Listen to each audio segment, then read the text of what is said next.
ब्रह्मानंद रसानुभूति कलितै पूतै सुशितै युतै युष्मद्वाक् कलशो जीवत जीतै श्रुति सुखैर वाक्यमृतै सेचय संतप्तं भवत् दावदहन ज्वलाभिरेनं प्रभो धन्यांते भवदीक्षण लक्षणगते पात्रीकृता स्वीकृता। কি বলছেন? ভবতাপ দাবদহন জ্বলাভি, বলছে ভবতাপ রূপ দাবাগ্নি দহন জ্বালায়। এই সংসারের যে জ্বালা ভবতাপ রূপ, এর একটা তাপ আছে। এসি চলছে রুমে, কিন্তু শরীর ঠান্ডা হচ্ছে, মনকে শান্ত করার জন্য, শরীর গরম হয়ে গেছে শান্ত করার জন্য এসি চালিয়ে দিলাম, মন জ্বলে পুড়ে শেষ হয়ে যাচ্ছে, এসি চালালে হবে না। তখন ওই মহাপুরুষদের কাছে যেতে হবে। ছুটতে থাকি তখন গুরুদেব একটু শান্তি চান। তাই বলছেন ভবতাপ ভবতাপ দাবদহন জ্বালাভি, ভবতাপ রূপ দাবাগ্নির দহন জ্বালায়। দাবাগ্নি মানে অল্প স্বল্প আগুন, দাবাগ্নি বুঝি তো, বিরাট আগুন যেখানে দাবানল।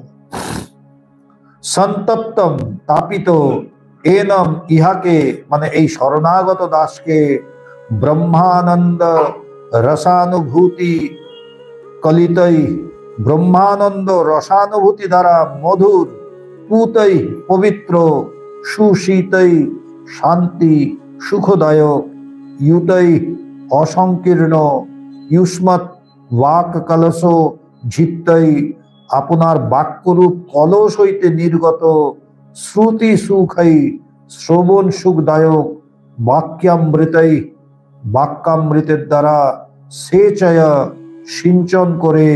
প্রভু হে প্রভু, যে যাহারা ভবৎ ঈক্ষণ ক্ষণগতে আপনার দৃষ্টিপথে ক্ষণমাত্রের জন্য পতিত হইবার পাত্রীকৃতা বিষয় রূপে গৃহীত ভবদ্ভি আপনার দ্বারা স্বীকৃতা মানে অনুগৃহীত, তে তাহারা ধন্যা ধন্য। মানে বলছে সংসার রূপ দাবানলের দহন জ্বালায় তাপিত এই শরণাগত দাসকে আপনার বচন রূপ কলস হইতে নির্গত ব্রহ্মানন্দ রসানুভূতি দ্বারা মধুর, পবিত্র, শান্তি সুখদায়ক, উদার, শ্রবণ সুখদায়ক বাক্যামৃত সিঞ্চন দ্বারা তৃপ্ত করো। মানে আমি জ্বলছি এই সংসারের দাবাগ্নিতে, আমি দাবানলে আমি জ্বলে পুড়ে ঝলসে গেছি। আপনি আপনার বাক্যের দ্বারা আমার উপর এই শান্তির বাড়ি সিঞ্চন করুন, যেন আমি শান্তি লাভ করতে পারি। আপনার বাক্যামৃতের দ্বারা, অমৃতের ন্যায় যে বাক্য, সেই বাক্যের দ্বারা আমি যেন শান্তি লাভ করতে পারি, আমি যেন শান্ত হতে পারি। কেন? আমি এই সংসারের দাবানলে আমি জ্বলে পুড়ে শেষ।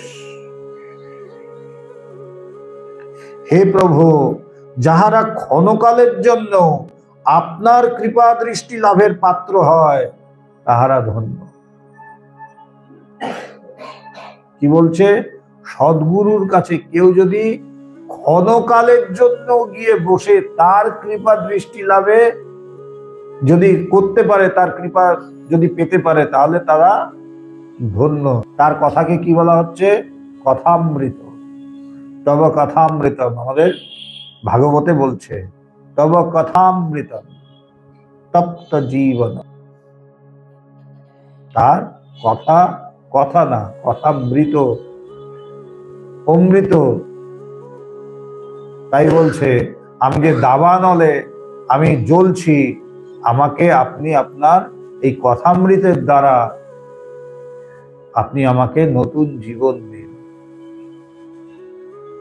আমাকে আপনার কথামৃত দ্বারা সিঞ্চন করুন। গাছে যেমন জল দেয়, দেখি না গরমকালে গাছগুলো কি হয়, সারাদিন পরে নেতিয়ে যায়, একদম মনে হচ্ছে মারাই যাবে, তাই না? পাতাগুলি শুকিয়ে একদম নিচু হয়ে, তারপরে যেই সন্ধ্যাবেলায় জল দেওয়া হলো, আধা ঘন্টা পরে গিয়েই যখন দেখি পাতাগুলো একদম লকলকিয়ে উঠেছে, একদম সুন্দরভাবে আবার তাজা হয়ে। বলছে ঠিক গুরুর কথাও হচ্ছে তেমন, আমাদের নেতিয়ে পড়া যে জীবন, কিন্তু আমরা ভাবছি আরে এটাই তো ঠিক। বলছে ওরে নেতিয়ে পড়েছি। বলছে না না, এই তো আছি। বলছে দাঁড়া একটু জল দিই। বলছে যেই জল দিল, বলছে আধা ঘন্টা পরে দেখ নিজেকে। দেখছি আরে কি দারুণ লাগছে তো, এর নাম জীবন। আর বলছে তাহলে আগে যেটা ছিলি, বলছে জীবন মৃত, জীবন মৃত, মরে বেঁচেছি। তাই গুরু এই মৃত্যু সঞ্জীবিনী, মৃত সঞ্জীবিনী বলে না, মৃত সঞ্জীবিনী, এই মৃত সঞ্জীবিনী নাম, মৃতকে অমর করে তোলে। তাই এখানে শিষ্য বলছে, সংসার রূপ দাবানলের দহন জ্বালায় তাপিত এই শরণাগত দাসকে, তার কাছে শরণাগত দাসকে আপনার বচন রূপ কলস হইতে নির্গত ব্রহ্মানন্দ রসানুভূতি দ্বারা মধুর, পবিত্র, এবং তার কথা কেমন হবে? মধুর, মিষ্টি কথা, পবিত্র এবং শান্তি সুখদায়ক, উদার, শ্রবণ সুখদায়ক। আমরা যদি দেখি ভগবানের কথা প্রত্যেকটাই কিন্তু এরকমই ছিল, তাই না? মিষ্টি কথা। ওই যে বললাম, সাধারণ কথা হয়তো বললো, আরে আসো বস, ওই কথাটার মধ্যে যেন মধু ঝরছে, একেবারে ছোট্ট একটা কথা,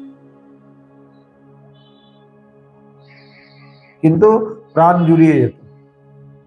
মধুর, শান্তি, সুখদায়ক, শ্রবণ সুখদায়ক, মানে শুনেও ভালো লাগে, এবং উদার।